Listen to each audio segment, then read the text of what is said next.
Hello बच्चों की हाल, स्वागत है आप सभी का अपने प्यारे से चैनल ईडीयू 360% में आयुष सर के साथ। तो चलिए आज हम ट्रांसमिशन और डिस्ट्रीब्यूशन ऑफ इलेक्ट्रिकल पावर का नया वीडियो लेकर के आए हैं, जिसमें हम क्या बात करेंगे, जिसमें हम कौन सी टॉपिक की चर्चा करेंगे। तो एक्स्ट्रा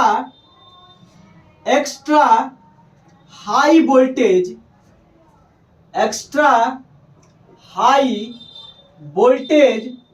पर ट्रांसमिशन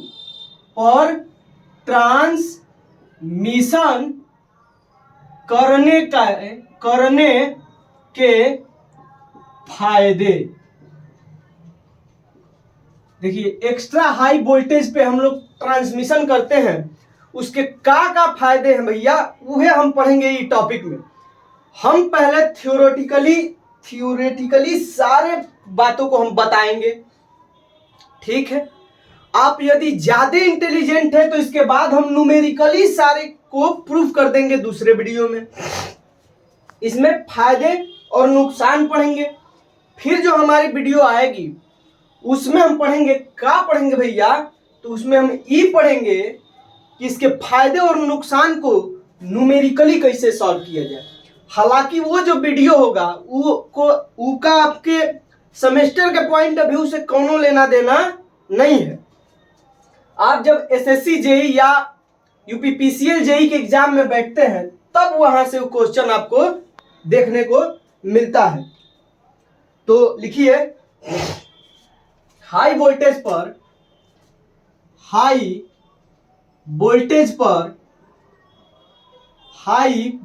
पर ट्रांसमिशन करने के निम्न लाभ हैं।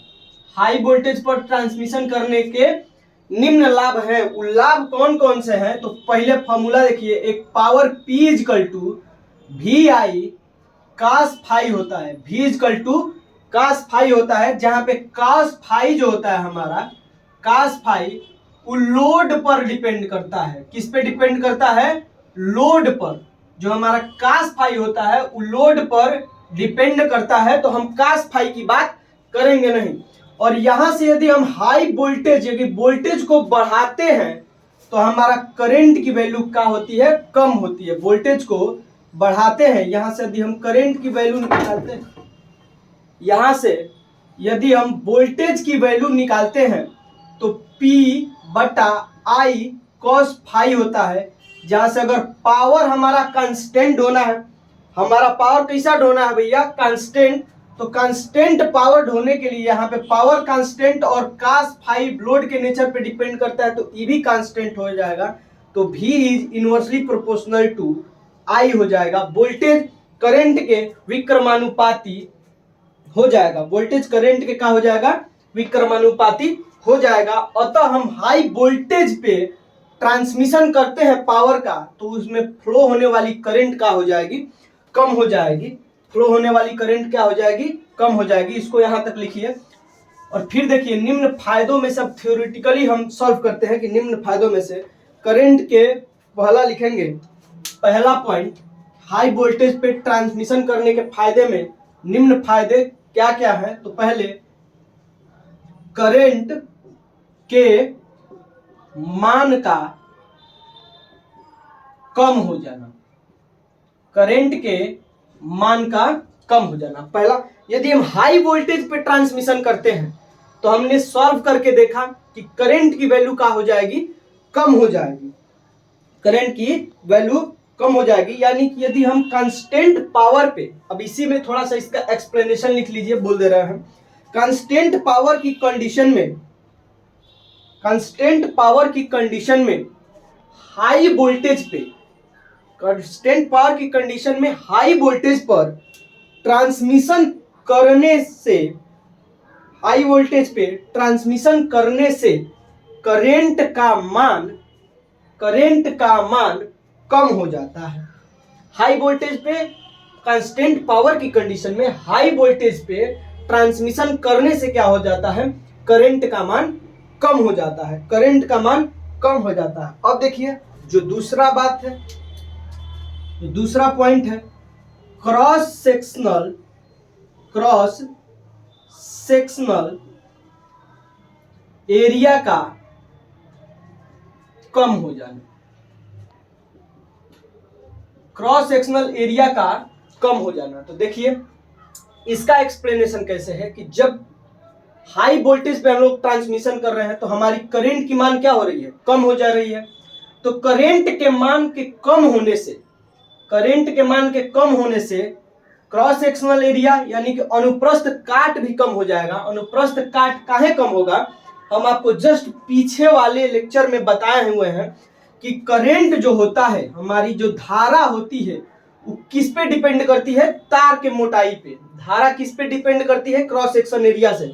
यदि धारा बढ़ेगा तो क्रॉस सेक्शन एरिया भी बढ़ेगा, और धारा घटेगा तो क्रॉस सेक्शन एरिया भी कम हो जाएगा, क्रॉस सेक्शन एरिया भी कम हो जाएगा। तो इसी पॉइंट में एक्सप्लेनेशन के रूप में लिखिए, चूंकि तार की थिकनेस, तार की थिकनेस करंट के वैल्यू पे डिपेंड करती है, चूंकि तार की थिकनेस करंट के वैल्यू पर डिपेंड करती है, अतः हाई वोल्टेज पे ट्रांसमिशन करने से, अतः हाई वोल्टेज पर ट्रांसमिशन करने से करंट का वैल्यू या मान कम हो जाने से, हाई वोल्टेज पर ट्रांसमिशन करने से करंट के वैल्यू या मान कम हो जाने से तार की थिकनेस यानी तार की मोटाई कम हो जाती है, तार की मोटाई कम हो जाती है।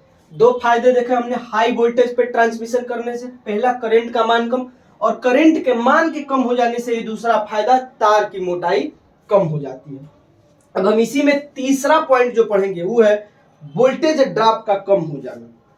तीसरा है वोल्टेज ड्रॉप का कम हो जाना।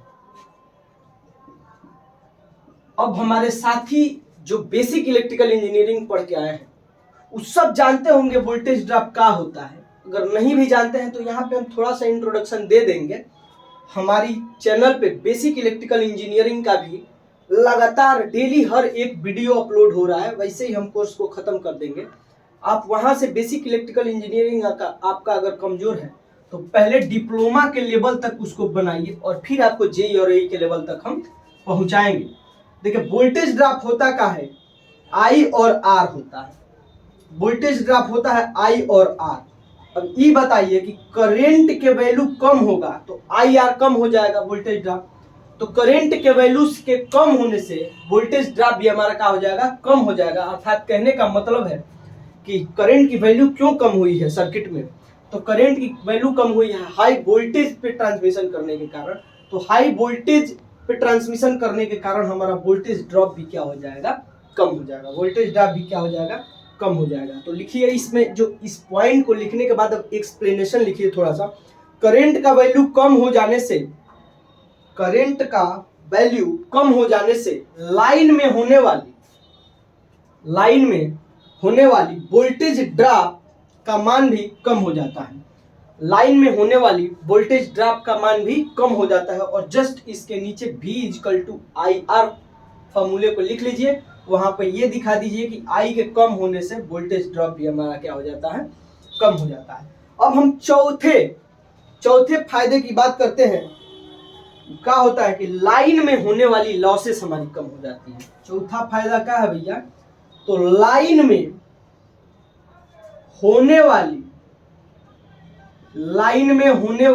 लॉसेस कम हो जाता है। तो देखिए इसको पहले हम एक्सप्लेन कर दे रहे हैं। W=losses=I²R होता है।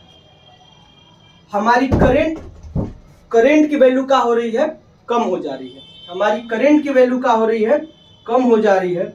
तो करंट के वैल्यू के कम होने से, करंट के मान के कम होने से जो लॉसेस होता है वो क्या हो जाता है, हमारा कम हो जाता है। करंट के वैल्यू के कम होने से इसमें जो लॉसेस हमारी होती है वो क्या हो जाती है, कम हो जाती है। और फिर हम बता रहे हैं करंट की वैल्यू कम काहे हुई है भैया, तो हाई वोल्टेज पे ट्रांसमिशन करने की वजह से। तो हम कह सकते हैं कि हाई वोल्टेज पे ट्रांसमिशन करने की वजह से ही लाइन में लॉसेस हमारी क्या हो जा रही है, कम हो जा रही है। तो इस पे आप एक्सप्लेनेशन लिखिए इसके जस्ट नीचे। करंट का मान कम होने से, करंट का मान कम होने से लाइन में होने वाली लॉसेस आई स्क्वायर आर का मान भी कम हो जाता है। लाइन में होने वाली लॉसेस यानी आई स्क्वायर आर का मान भी कम हो जाता है। अब देखिए पांचवा फायदा हम लोग पढ़ते हैं।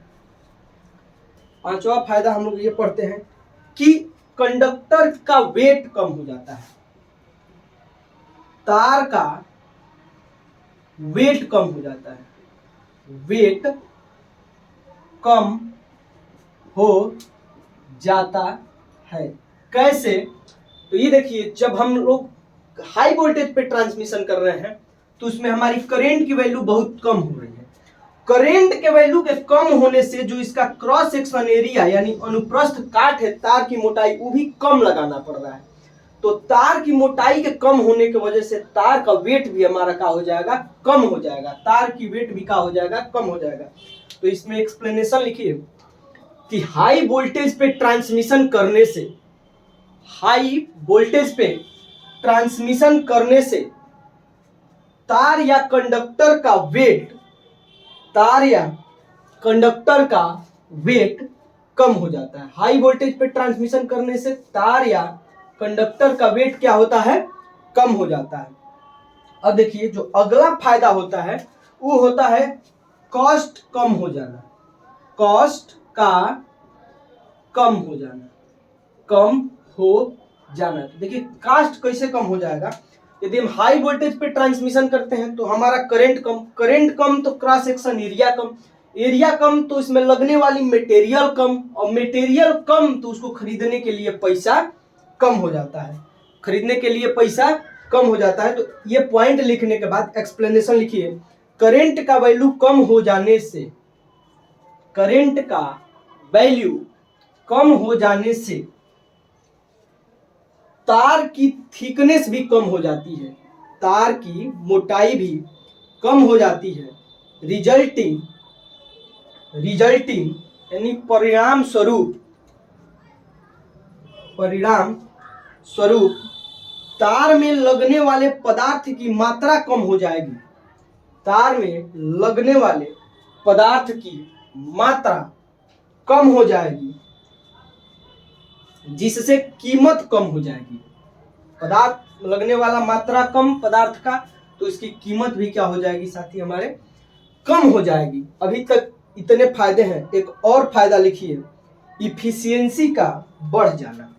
इफिशियंसी का बढ़ जाना, EFFICIENCY, इफिशियंसी का यानी दक्षता का बढ़ जाना, दक्षता का बढ़ जाना। देखिए होता क्या है, करंट के वैल्यू हाई वोल्टेज पे ट्रांसमिशन करने से करंट की वैल्यू कम हो जाती है। करंट की वैल्यू कम हो जाने से लॉसेस कम हो जाती है। तो लॉस अगर किसी भी इक्विपमेंट या किसी भी मशीन या किसी भी आदमी का अगर होने वाला लॉसेस कम हो जाएगा तो उसकी दक्षता या इफिशियंसी क्या हो जाएगी, खुद बढ़ जाएगी। दक्षता या इफिशियंसी खुद बढ़ जाएगी। तो इसको लिखिए इफिशियंसी का बढ़ जाना। इसके बाद नीचे टॉपिक लिखिए, इसके बाद नीचे इसका एक्सप्लेनेशन लिखिए। करंट का मान कम हो जाने से, करंट का मान कम हो जाने से लाइन में होने वाली लॉसेस का मान कम हो जाता है। लाइन में होने वाली लॉसेस का मान कम हो जाता है। रिजल्टिंग परिणाम स्वरूप लाइन की इफिशियंसी बढ़ जाती है।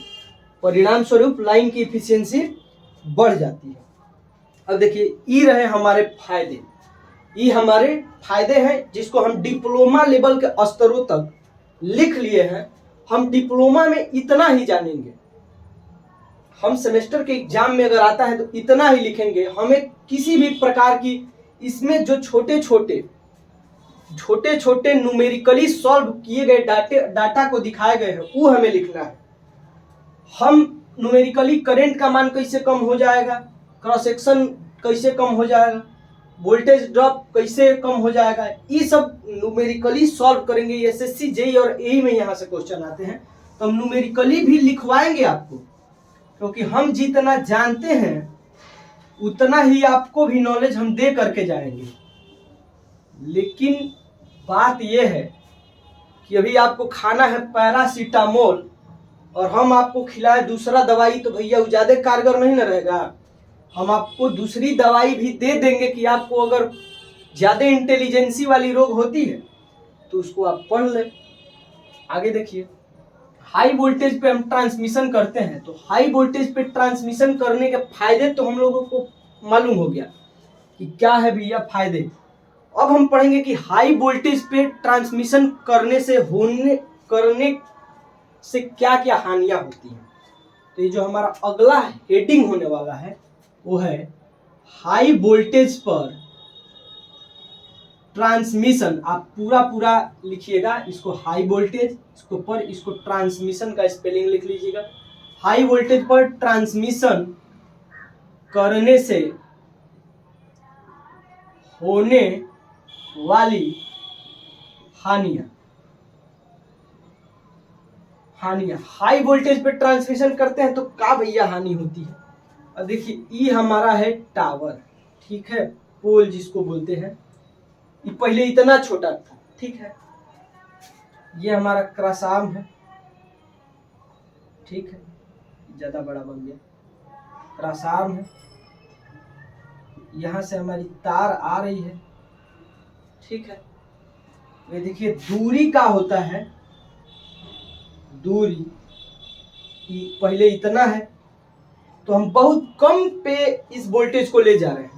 अब जैसे हम हाई वोल्टेज करेंगे तो उसकी जमीन से दूरी हमको क्या करनी पड़ेगी, इस टावर की लंबाई, कहने का अर्थ है कि इस टावर की लंबाई हमें बढ़ानी पड़ेगी, हमें टावर की लंबाई बढ़ानी पड़ेगी। पहली बात की, अगर हम हाई वोल्टेज पे ट्रांसमिशन करते हैं तो इसके और इसके बीच भी हमें दूरी क्या करनी पड़ेगी, बढ़ानी पड़ेगी। तो हमें इसे क्रॉसआर्म भी लंबा बनाना पड़ेगा।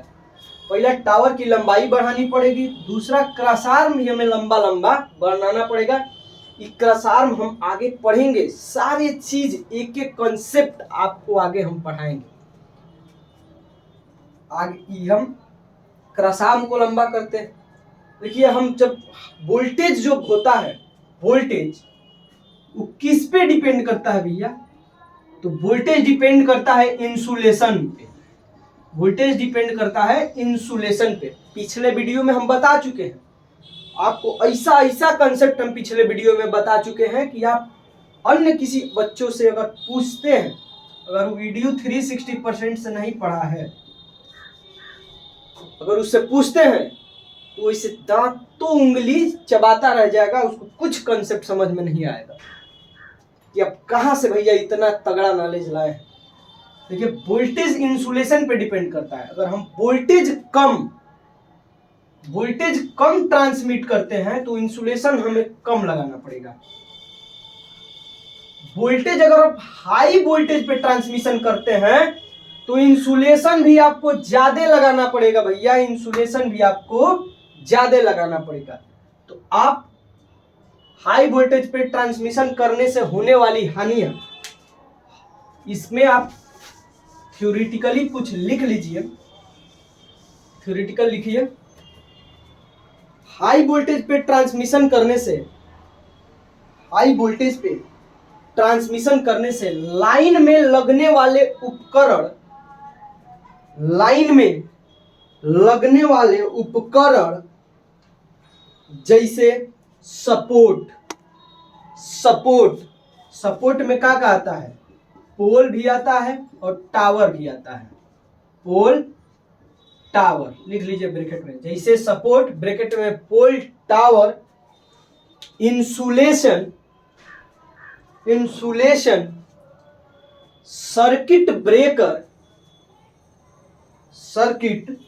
ब्रेकर आदि का पैसा यानी कॉस्ट बढ़ जाता है। आदि का क्या होता है, कॉस्ट बढ़ जाता है। अगर किसी भी साथी को हमारे दिक्कत है कि सर न्यूमेरिकल वाला सेक्शन आप डालिए, तो ये वीडियो पे आप कमेंट मारिए, हम तुरंत न्यूमेरिकली प्रूफ करके डाल देंगे, न्यूमेरिकली प्रूफ करके डाल देंगे, उसको कोई दिक्कत नहीं होगा, कोई दिक्कत मुझे नहीं है, मुझे आता है तो डालने में कोई मेरे को परेशानी है नहीं। और हम जब कल की बात करते हैं, कल वाले वीडियो में, तो हम लोग पढ़ेंगे स्किन इफेक्ट क्या होता है, स्किन इफेक्ट क्या होता है, और स्किन इफेक्ट के एक्सप्लेनेशन को हम लोग समझेंगे, स्किन इफेक्ट के एक्सप्लेनेशन को समझेंगे, और स्किन इफेक्ट को कौन कौन सी फैक्टर हैं जो प्रभावित करती हैं, अफेक्ट करती हैं, सारे टॉपिक स्किन इफेक्ट की धागा खोल देंगे कल के वीडियो में। आज के लिए बस इतना ही, मिलते हैं अगले वीडियो में। जय हिंद, टेक केयर, बाय बाय।